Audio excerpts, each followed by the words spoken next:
Hey guys, it's Beth. Welcome back to my channel. Today I am coming back to the Echo Park Animal Safari collection, or the pad that I had started working on in May. Finally got a chance to get back to it, and so I wanted to show you what my next project is, and then we'll kind of do one together as well. So when I saw the Cutaparts in the pad that had the animals with the letters, to me, I immediately thought like some kind of little alphabet book. And so that's kind of what I had in mind. At first I wasn't sure how I wanted to do it. And then I kind of had a vision in mind, and then it was just trying to figure out how to make that come to be. So this is what I came up with. I ended up laminating it and then binding it with just some 3/4 inch binder rings. So we'll kind of do a quick flip through, and we'll kind of touch on a few things as I go. But this was one of the Cutaparts as well in the pad, and so I thought since it had all the letters on it, it would be cool to be kind of like the book cover, just kind of telling you what it is. And I decided I wanted to make it more of like a 6x6 size for the cover, because the animal Cutaparts are kind of all different sizes, and I wanted something that would be big enough to completely cover all of those animal Cutaparts. So I used some of the pattern paper to kind of back this Cutapart, and then I ended up gluing it to another piece of paper, and then added this little Cutapart. And this, I ended up cutting this off of another Cutapart that had just a bunch of words on it. So basically what I did with this pad is, when I went through and cut up all of the Cutaparts, I picked out the ones I wanted to use on a scrapbook, and then I separated out all of the alphabet ones, and then separated the ones that I thought might make good cards, and then whatever was left kind of went into this to kind of help decorate it like this. I didn't use it on my scrapbook pages, and so I just stuck it in here.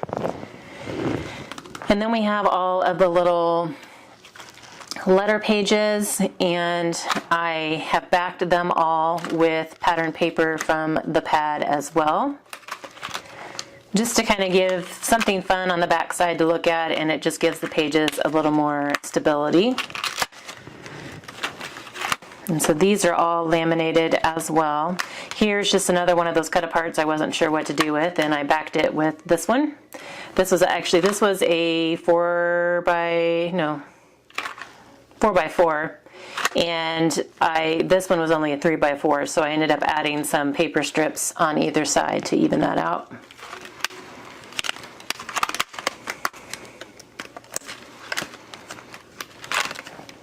And so you can see these Cutaparts are all different sizes, and so I tried, when I was punching the holes to put them in the binder rings, like here's one that's centered, this one is more towards the bottom, this one is centered because it was a bigger one, this one is at the top.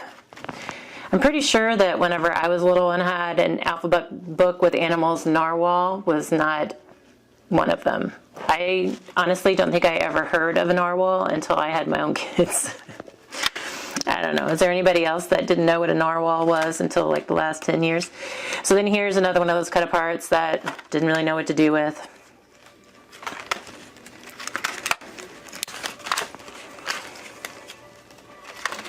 Uriel. Never knew that was a goat, name for a goat either.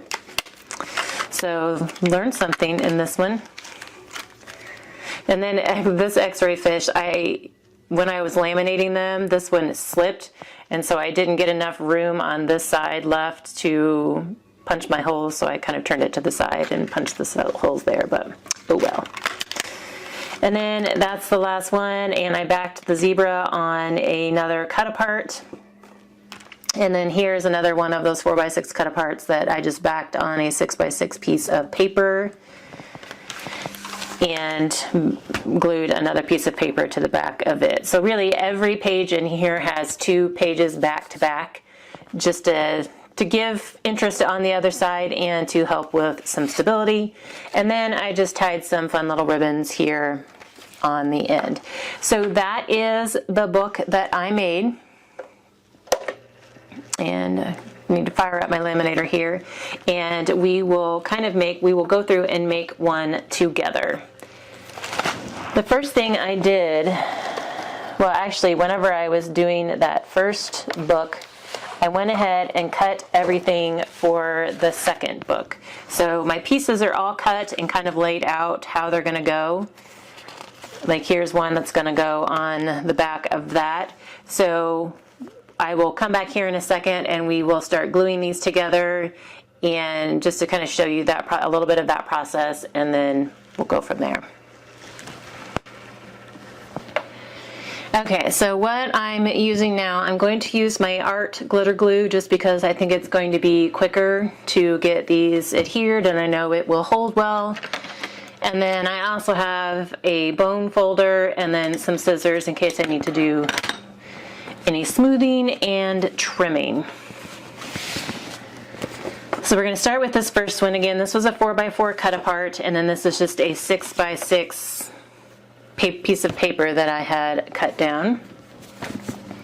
And I will do a few of these with you and then do the rest off camera before we move on to the next step. So that's basically all I did. Going to kind of center it on here as best I can without getting my head in the way.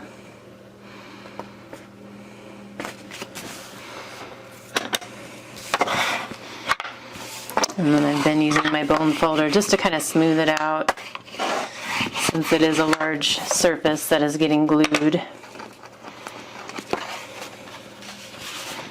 And then I'm going to go ahead and do this one on the back of here. And when I was choosing the papers to go on the back, I tried to kind of coordinate it with the facing page, but it didn't always work. Like maybe there wasn't anything that coordinated really well with it, or I might have been out of what coordinated with it by that point. So I know it probably doesn't really matter. It was just an OCD thing on my part. And like there's a little bit of a white edge here from the page on the front that again bothers me. So I'm going to see if I can trim that off.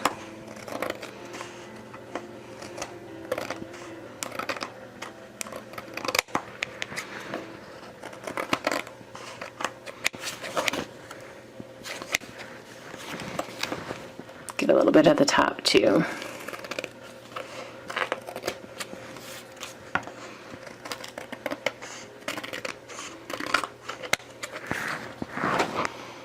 A little bit better.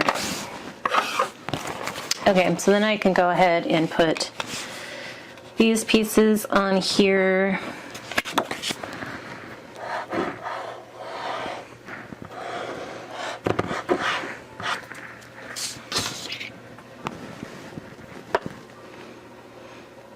And it's not often that I have a pad where I have more cut-aparts left than paper. Because after doing my scrapbook pages and then cutting down all the pieces for this book, I don't have a ton of paper left, but I still have a bunch of cut-aparts. So we'll be making lots of cards.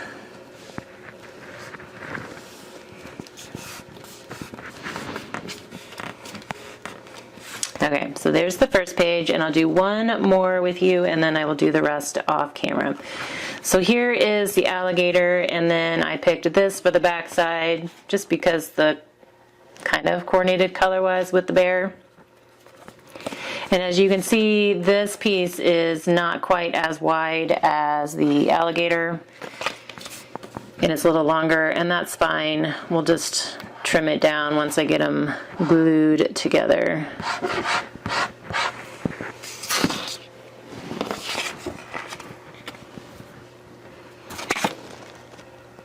Just seeing if the alligator is more to one side or not. But if I'm going to trim off a little bit, it's not going to be horribly lopsided. I think we're going to go with that side.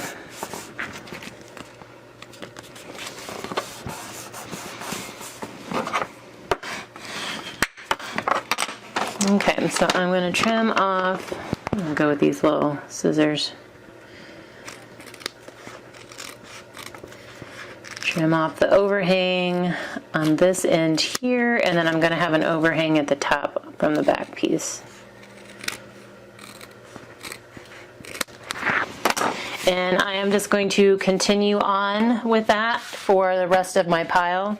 Again, I've already got the back pieces cut. Everything is just ready to be glued down. So I will finish up this task and we'll be back for the next step.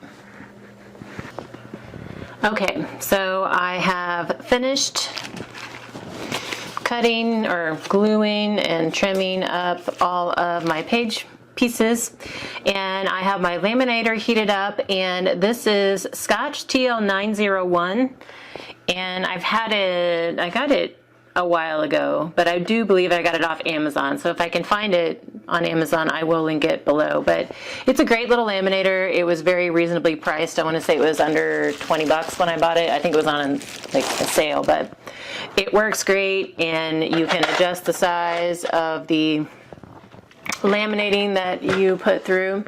So I am going to slide it over here. And then I'm also just using the regular Scotch thermal laminating pouches that are 8.5 by 11 size.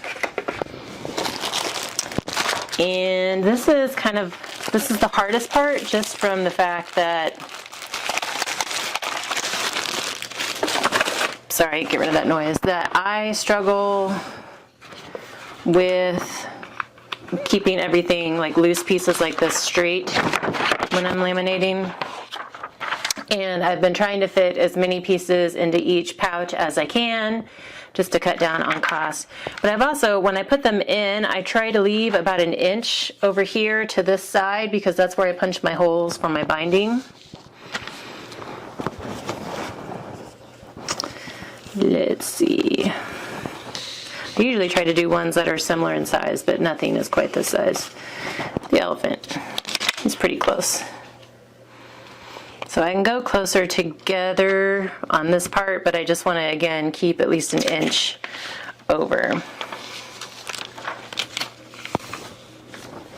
So then when I'm putting it through my laminator, like again, the hard part is trying to keep everything in its place. I don't like to use adhesive because sometimes you can see that through the laminate.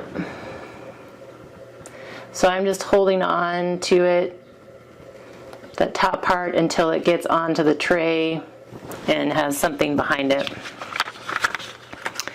And then it's off to the next one while that's going through.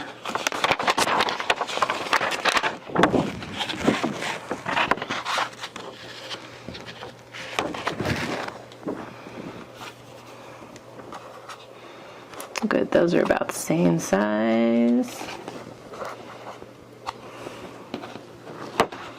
The duck there. Nope. Yes. Alright, I will fix those here in a sec. So once it comes through, I turn it over and run it through again, just to make sure that it's sealed really well.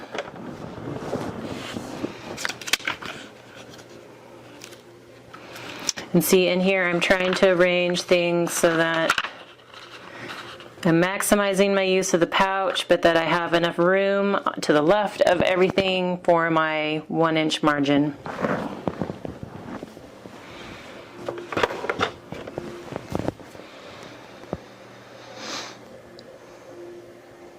And then it's waiting.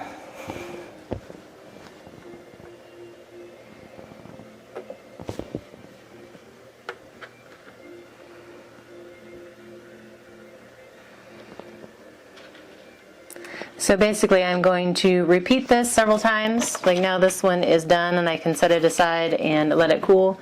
And I'm going to repeat this until I have all of the rest of my cards done. So I am going to put this one in, and then I will go ahead and do the rest off camera and then come back. See, this is why it's so hard, trying to keep everything in its place, especially when you have to put it in at an angle. sometimes I have to readjust. Okay. So anyway, like I said, I am going to finish the laminating step, and then we'll rejoin you here in a bit to work on the binding. Okay, so everything is laminated, and I am working now on cutting down my laminate pieces, and I have a few left that I will show you what I've been doing. So first off, I'm using a very old trimmer, and that is just so cutting the laminate can like dull your blade, and so I'm using one that this is the trimmer. I keep it more because it has the scoring blade, but I also keep it to cut like chipboard or sticker paper or vinyl or like laminate, just so I don't dull the really good blade on my newer trimmer. So when I am cutting these down, I am taking the edge here of my cut apart that's inside the laminate, and I'm lining it up with this inner rim right here on my trimmer. And that's so it leaves me with just a little bit border. And then let's see if I can show you. There's just a little bit of a border, almost like what you'd get if you were just to have it up to the edge. And you can see these, like, you know, what the natural laminate edge is. That's about what I'm getting here. So I trim 3 sides that way, and one other reason I'm not taking it all the way down to the bottom is I'm trying, because I don't always get the cut-aparts in straight, and so they may laminate cockeyed, and so now, at least if I'm just lining the whole edge of the cut-apart up with this bar, the inside of this lip of the trimmer, then I know I'm cutting straight to my cut-apart, not necessarily straight to the trimmer, if that makes sense. Okay, so these 3 sides are trimmed, and this last side is going to be where I'm going to add my binder rings, and so I'm lining it up with the 1-inch line and then trimming any excess off, just so they're all fairly consistent. So we'll do the yak here.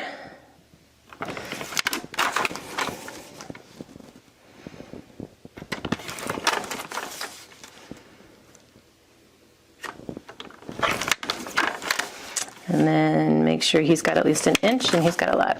And so then this last page was kind of an oopsie. When I put them in the laminator originally, they were on the right-hand side of a page with some other ones. And I didn't pay attention to where the binder ring space should go. So I tried to unlaminate them by cutting up real close against the edges, but when I tried to pull the laminate apart, it was going to tear the paper. So I just trimmed them really close and then relaminated them. So even though it's tedious work, it goes to show you should really pay attention to what you're doing. So just trim these down.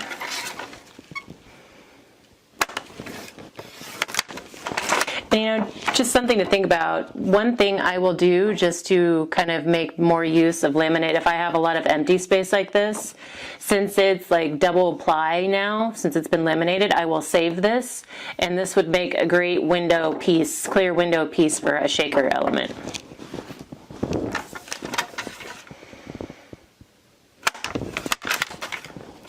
So there's the hippo, and now the tiger is actually going to be close. I'm not sure I left a full inch for the jaguar, but hopefully it's close enough. Oh yeah, that is like just shy, so that's not too bad. So finish trimming these last 2 up, and then I will show you how I bound it.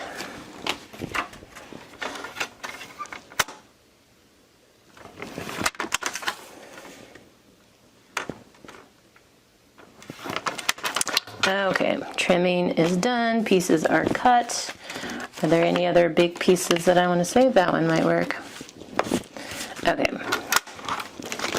Get things out of the way, clean up my space here.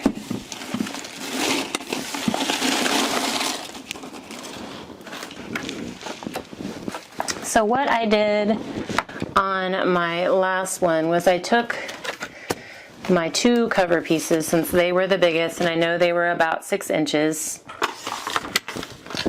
I took a ruler and I knew I wanted 3 holes, and so I kind of divided it into 3s. I marked the center, and I'm not overly picky about whether I'm in the center going this way. I was more worried about going this way. So I'm just going to mark that, and then I went over 1.5 inches, which is funny because this little ruler does not have half-inch designations.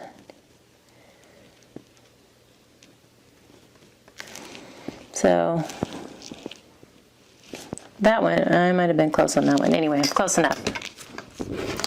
So I marked those, and then I brought in my We Are Memory Keepers punch, because this is like a heavy duty hole punch, and I'm looking for that mark I just made, making sure it's centered in my hole punch area, and punching. And so there are little clear circles that I'm probably going to be finding forever because they're going everywhere. So then what I did is I just used this as my guide, lined it up with the back piece, and did X's in the center of those. And that way I don't have to measure on everyone. I can just kind of use it as a guide and punch. And for real, these little holes are flying everywhere. I found one in my hair earlier. One tried to go up my nose.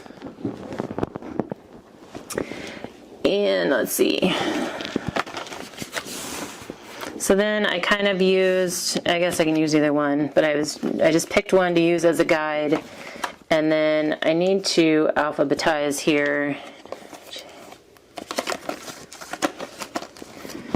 because that way I can kind of determine where I want them lined up along here.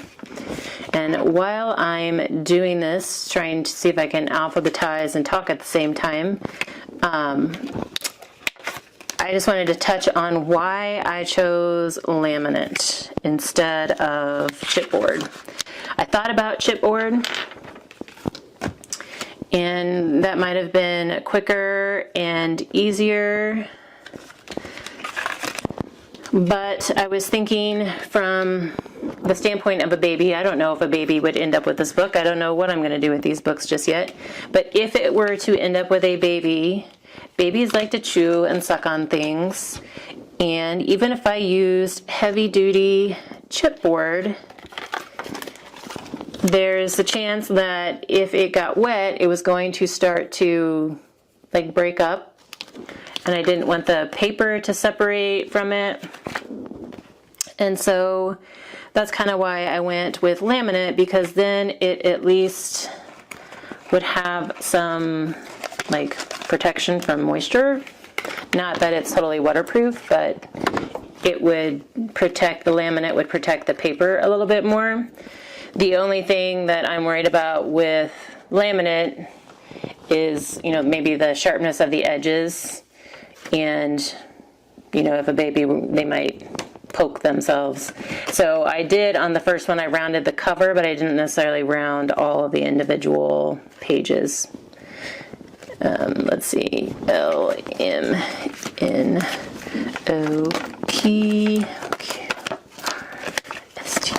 Okay. Hopefully I got my alphabet right here.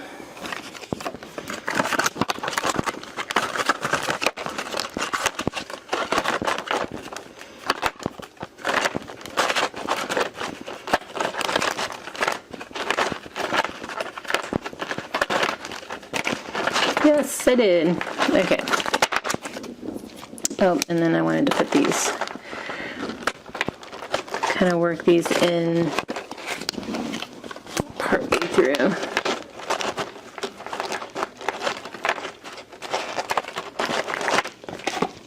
Alright, so there. And then to bind them, I am using some 3/4 inch binder rings. They're loose leaf binder rings. I think I got these at Office Depot. It was I think I wrote down that this was $9.15, so these are like 9 cents each. And I originally started with a bigger one and I didn't like how floppy it was. And these are nice and tight binder rings.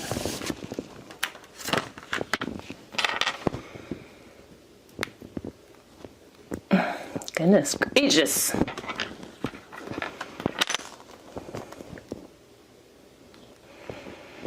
So anyway, back to why I didn't go with chipboard or a paper type album. That is why. Okay, so then what I would do is I've got this piece and I would look at the size of my page and I can see like this one would span all three. So this one I think I will go ahead and put in the middle. And so I mark with the X's and then come in and punch.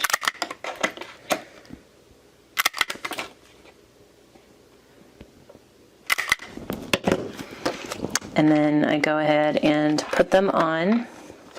I decided to put them on the rings as I go just because it keeps them in place better. Okay, so this one will not span all three, so I can choose, do I want it top or bottom? So I'm going to go with top on this one.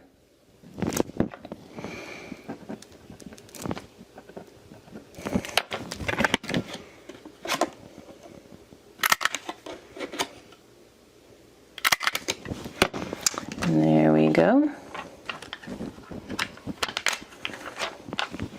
And then this one, I'm going to go, it only covers 2, so I'm going to go towards the bottom. And I was just trying to alternate, just so that they weren't all sitting in the same spot. Just gives it a little bit more interest, makes it more whimsical. That one just poked me in the eye. Should be wearing goggles, safety goggles. Okay, so one more and then I will go ahead and, so this one would really cover all three, but I'm going to go ahead and put it at the top because it barely covers all three.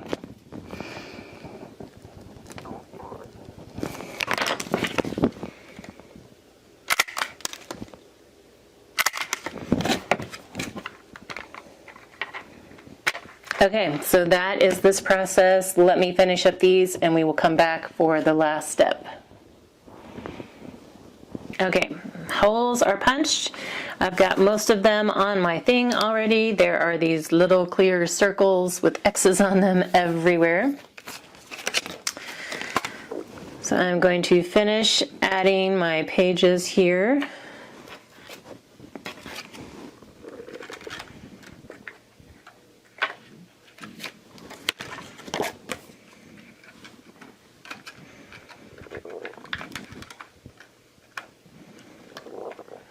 Okay, then I can close these up and try not to get my fingers stuck.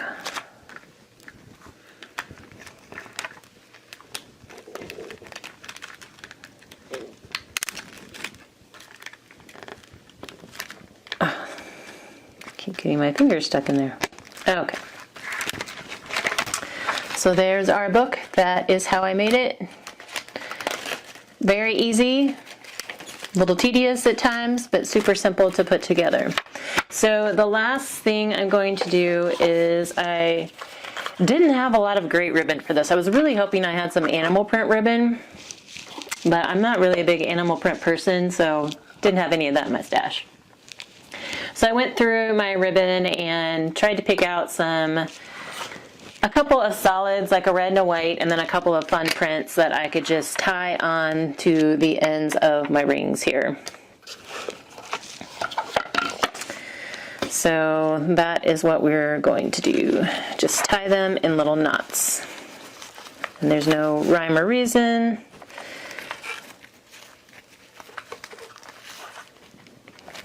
And I will come back and trim them better later.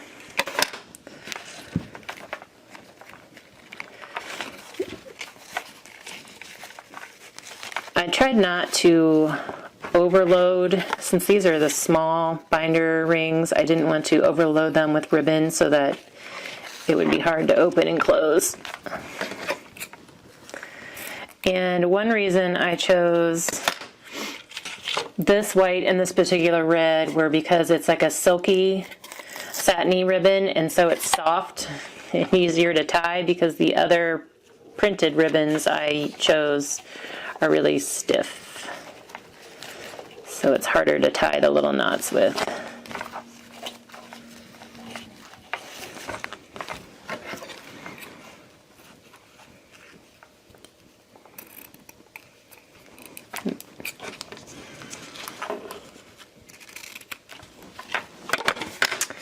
Okay, so I think I'm going to be able to use up the last of, I'll be able to finish this roll off.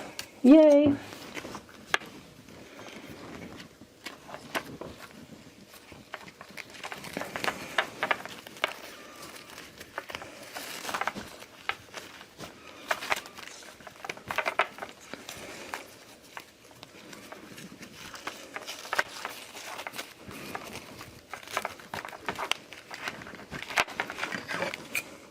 Let's see if I can get 3 knots out of it.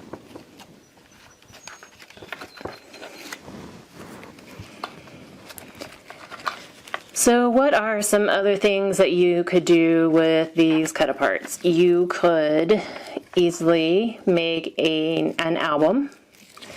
I've seen people use them for, like, as the basis of an album. Like, you know, for a kids type album, mini album.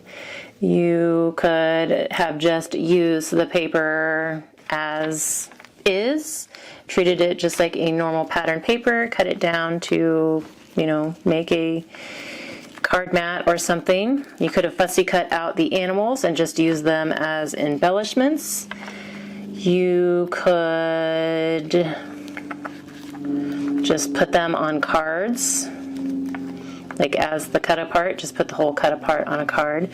Someone suggested that I could have made some alphabet blocks, which had these all been the same size and shape, I would have, but because they were all different sizes, wasn't really sure how to make that work out without a whole lot of puzzle solving. But what else would you do with these? If you have any ideas, let me know.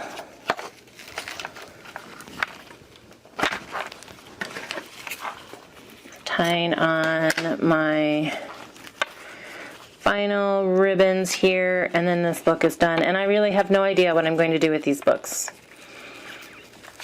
I know of, there's one baby in my family, my niece, that I could potentially give it to, but I don't know. I don't know if something like this would sell at a craft show, or if it's just something that I want to give away.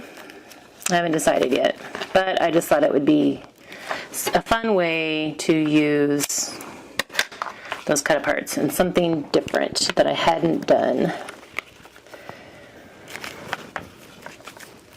I will include in the description, like, all of the supplies I used, everything that I can find. I will try to link it below. If you guys have any questions on anything, please be sure to let me know. And after this, I will show you, I'll trim these up later. But so there's our finished book with the album, just the little bows on the end. So I'm going to show you real quick what I have left after this. So I had made like 7 or 8 scrapbook pages already, and then I made these albums, and this is what I have. So there is, let's see, 1 full page, full pattern page left. This was a white page that was included in the pad, and then I have 3 larger pieces, and then a whole bunch of little scraps, and then I have all of these cut aparts still. So I'm going to try my best to use these on cards, but I figure one other benefit of making the albums this way instead of doing it with chipboard, I mean, I guess if I would have bound it with binder rings and chipboard, it would still be fairly flexible. But whatever of these cut-aparts that I can't figure out how to use on anything else, I can always create some more little filler pages and add them into the book. So like this, the train, monkeying around, these are ones that I had cut off of some other cut-aparts. Best day ever, let's get wild, going wild. So yeah, this is what I have left.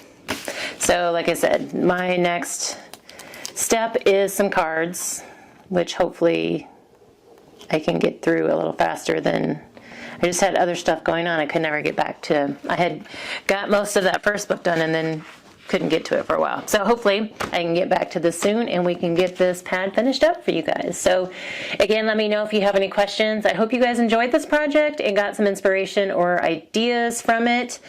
Again, let me know if you have questions about the process or anything that I use. But I thank you guys so much for your time. This may be a little bit longer, so thanks for sticking with me. And I hope you're all having a crafty day.